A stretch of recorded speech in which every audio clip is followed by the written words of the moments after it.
Dumagsa sa Minor Basilica of the Immaculate Conception sa Batangas City ang mga deboto ngayong Ash Wednesday. Nagpaalala naman ang Simbahang Katolika sa mga deboto na isa puso ang pag-aayuno ngayong simula ng Kwaresma. Naritong report ni Hazel Alviar.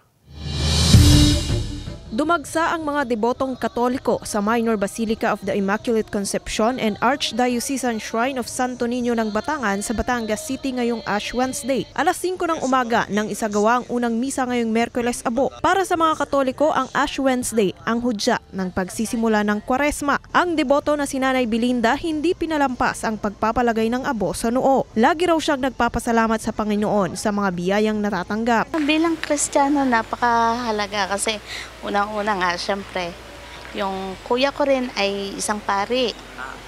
So, kumbaga kaming family ay sidyang yung faith kay God. Pag pumupunta naman talaga ako ng simbahan, puro pasalamat lang.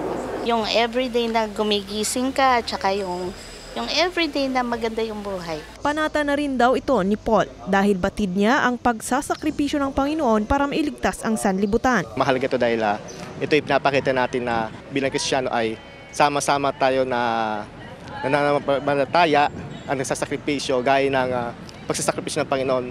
Bukod sa pagpapahid ng abo sa noo, pinabasbasan din ni Zenny ang kanilang krus na ito para sa kanilang chapel sa Barangay Kuta. Taon-taon din daw nila itong ginagawa. Sakripisyo para maging matibay ang ating pananampalataya. Sentro ng humiliya ang panawagan ng simbahan sa bawat mananampalataya ngayong panahon ng Kwaresma, ang pananalangin, pag-aayuno o fasting at paggawa ng mabuti. Binigyan din ng pari ang sama-samang pagninilay at paglalakbay sa tahanan ng Diyos sa pamamagitan ng pagtugon sa paanyaya na maging banal. Magagawa raw ito kung tatalikdan ang kasamaan at kasalanan tungo sa pagbabagong buhay sa tulong ng Diyos. Importante na tayo maging banal. At ang kumokontra sa kabanalan ay ang kasama at kasalanan.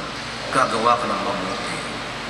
Sa iyong paggawa ng kabutihan, nagmumula sa iyong panalangin, pag-ayuno, ito'y gawain kabanalan.